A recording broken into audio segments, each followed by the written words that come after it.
మహాపరిశుద్ధుడవైన మా పరలోకపు తండ్రి, ఈ ప్రశస్తమైన దినమందు నీ బంగారు పాదములకు స్తోత్రములు, ఘనత, మహిమ, ప్రభావములు చెల్లించుకుంటూ ఉన్నాము తండ్రి. ఈరోజు మీరు మాకిచ్చినందులకు నిన్ను స్తుతిస్తున్నాం. ఈ దినమంతటిలో మీ కార్యము చేసి మీ కృప చొప్పున మమ్మల్ని నడిపించండి, ఆదరించండి. నా తండ్రి, మేమేమై ఉన్నా కేవలము నీ కృపయున్నాం. నీ కృప చొప్పునే కాపాడమని ప్రార్థిస్తున్నాం. ఈ దినపు ప్రయాణాలంతట్లో తోడుండండి నాయనా.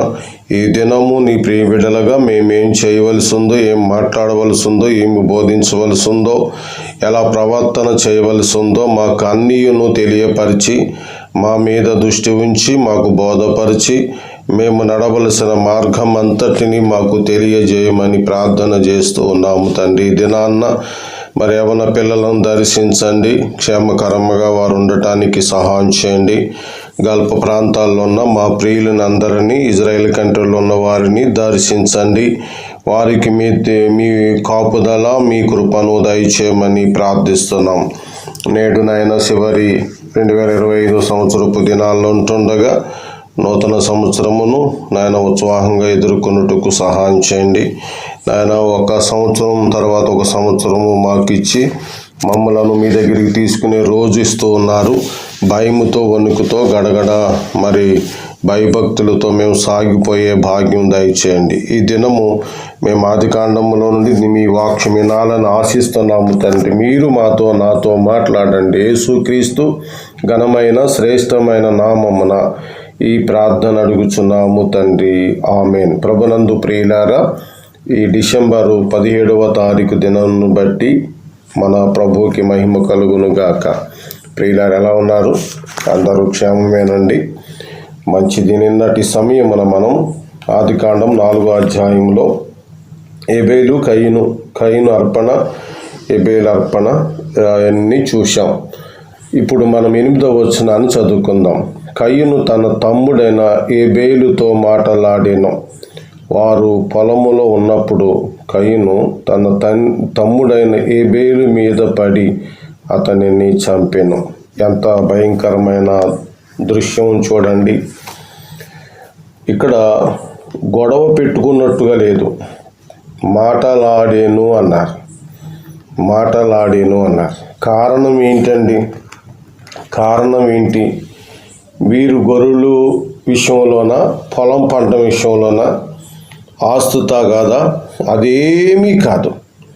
మొట్టమొదటి హత్య దేవుని నిమిత్తమే జరిగింది.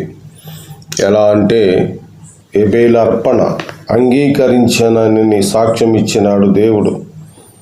కయీను అర్పణ అంగీకరించలేదు, లక్ష్య పెట్టలేదు అనే సాక్ష్యాన్ని కయీను విని మరి ఏబేలుతో మాట్లాడుతూ అతని మీద పడి చంపేసినట్లుగా ఇందులో చూస్తున్నాం.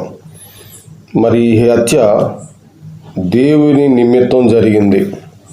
ఇది ఒక విధంగా ఇప్పుడు మనం చెప్పుకుంటున్నట్టుగా మతోన్మాదమైన హత్య అని చెప్పుకోవచ్చు. కాబట్టి ఈ హత్య భయంకరమైంది, మనకి చాలా విచారకరమైంది. నీతిమంతుడు చనిపోవటం జరిగింది. మరి నీతిహీనుడైనటువంటి, సత్క్రియ చేయనటువంటి మరి కయీను మరి సజీవుడుగా ఉండటం జరిగింది. ప్రియులారా, ఇది బాధాకరమైన విషయం. ఈ విషయాన్ని యేసు ప్రభువారు మత్తయి సువార్త 23వ అధ్యాయంలో ఇలాగ అంటూ ఉన్నారండి. 35 వచనంలో నీతిమంతుడని ఏబేలు అన్నారు. నీతిమంతుడైన ఏబేలు అని యేసు ప్రభువారు వచ్చి సాక్ష్యం ఇచ్చిన విధం ఇదండి. అట్లయితే ప్రియులారా, ఈ రోజున అనేక మంది నీతిమంతుల రక్తాన్ని ఒలికిస్తూ ఉన్నారు. కాబట్టి నీతిమంతుడైన ఏబేలు రక్తము మొదలుకొని బలిపీఠమునకును దేవాలయమునకు మధ్య మీరు చంపిన బరాకియా కుమారుడగు జకర్యా రక్తము వరకు భూమి మీద చిందింపబడిన నీతిమంతుల రక్తమంతయు మీ మీదకి వచ్చును. ఇవన్నీ ఈ తరము వారికి వచ్చునని మీతో నిశ్చయముగా చెప్పుచున్నానన్నారు.